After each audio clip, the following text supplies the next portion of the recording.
Ребята, привет! Наконец-то после длительного перерыва наш канал восстановлен. Ура! Спасибо Ютубу, огромное спасибо! И спасибо вам, что вы остались моими подписчиками и интересуетесь секретами. Сегодня я вам расскажу мои маленькие секретики химической завивки. В предыдущих видео мы с вами уже разговаривали о видах химической завивки и об инструментах, которые помогают ее выполнить. Первый вопрос, который нужно решить, какие выбрать бигуди, каким размером. Диаметр бигуди или коклюшки, как мы раньше их называли, это не размер завитка, который вы получите. Размер завитка – это кольцо, слегка распущенное вокруг этого диаметра.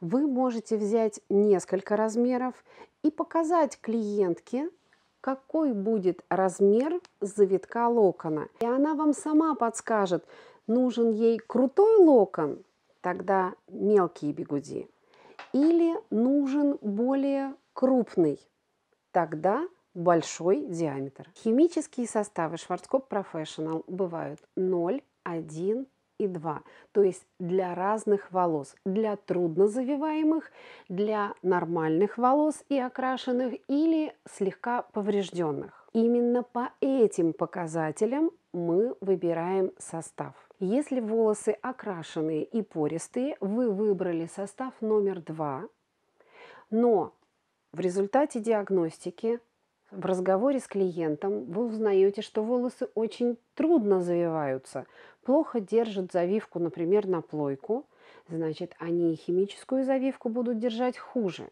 У вас, понятное дело, есть желание взять состав посильнее, например, не двойку, а единичку, но делать этого не стоит. Состав выбирается по состоянию волоса. А как решить эту проблему? Да очень просто. Вы просто можете взять бигуди на размер меньше. И тогда ваш завиток будет круче, но за счет того, что волосы трудно поддаются завивке, он будет слегка ослаблен.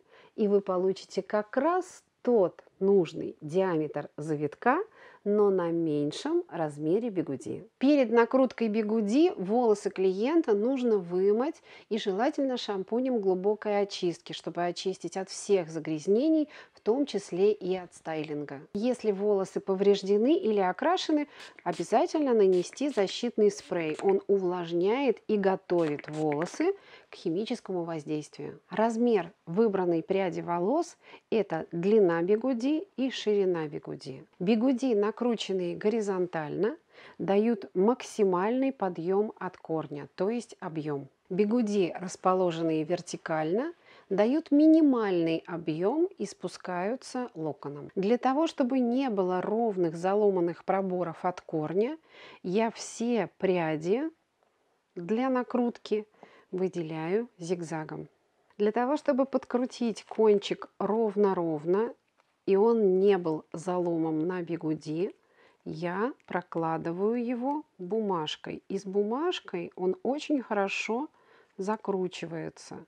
Распределяю равномерно по всей длине бигуди прядь, и она встает между выделенными проборами.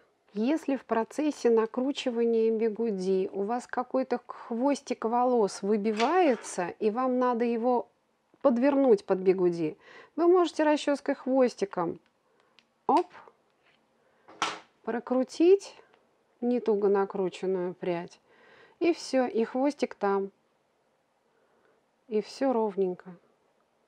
Очень часто клиенты после того, как сделают химическую завивку, ощущают ежик на своей голове. Это не отвалившиеся волосы, это залом от резинки. Поэтому под резинку обязательно что-то нужно подкладывать. Это могут быть специальные пластиковые палочки, а я люблю просто деревянные зубочистки. Они предохраняют от заломов, от резинок, дают ровное натяжение волос. И обязательно спрашивайте клиента, если какая-то волосинка тянет, расправляйте резинку, чтобы слегка ослабить натянутость, чтобы был комфорт. Перед нанесением состава для химической завивки вы должны предохранить лицевую часть от попадания состава в глаза, если будет подтекать с бигуди. Для этого вы можете взять одноразовое полотенце, скрутить его жгутом и проложить по лицу, за ухо, завязав сзади. Но обычно полотенца не хватает. Может быть, оно у вас и длинное, но вот моего не хватает. Поэтому я использую ватный жгут. И надеваю специальный лоток для жидких продуктов на шею клиента. Все, что стекает с головы, все попадает в этот лоток, и клиент всегда чист и сух. Современная химическая завивка наносится из аппликатора. Это флакон с длинным кончиком, которым можно наносить капельным путем на волосы состав химической завивки. Состав наносим капельным путем только на волосы. Стараемся не попадать на кожу головы, там нам завивать нечего. И постоянно помогаем себе ватным диском.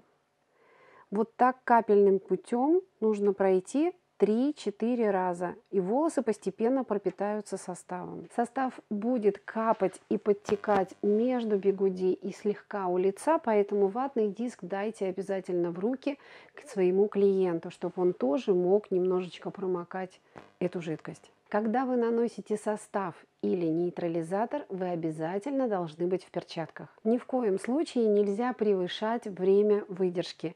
Завитка лучше у вас не получится. Все время уже рассчитано. Вы должны правильно выбрать состав и правильно выбрать размер бигуди. Если время выдержки вы увеличите, у вас возрастет пористость волос, а от этого уменьшится завиток. Когда прошло 2/3 времени, сделайте контрольное раскрытие. Раскрутите прядь и посмотрите, насколько упругий локон. Нужно ли добиваться еще более крутого завитка или пора уже смывать. Химический состав смываем долго, минут 10 проточной водой, теплой водой, чтобы клиенту было комфортно. Постоянно промакиваем под струей воды бигуди, чтобы вода распределялась везде, и в пределах завитка, и около кожи. Затем вы наносите нейтрализатор на 5 минут.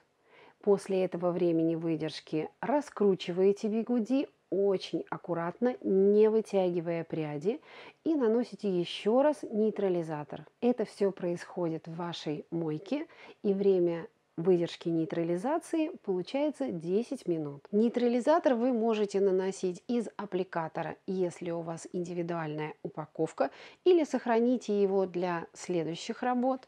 Вы можете использовать любой флакон с длинным носом. Ну, а если у вас остался вот такой раритетный аппликатор, то вы можете его, как из леечки, тоже использовать для нанесения нейтрализатора на волосы. После того, как время выдержки нейтрализации закончилось, вы хорошо промываете проточной водой волосы и обязательно постоянно их сжимаете, комякаете, делаете локон пружинкой. Я люблю промыть шампунем, но только увлажняющим сразу после химической завивки. Это, конечно, не очень хорошо для завитка, потому что процесс все еще идет, но это хорошо для структуры волоса.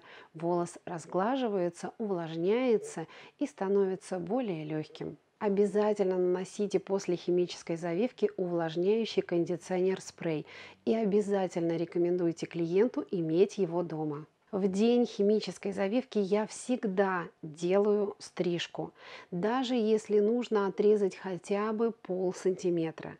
Это нужно обязательно для того, чтобы кончик каждой пряди ложился красиво в завиток, а не торчал, потому что бывает один волосок из целой пряди портит всю картину. В день химической завивки укладку нужно сделать только на диффузор.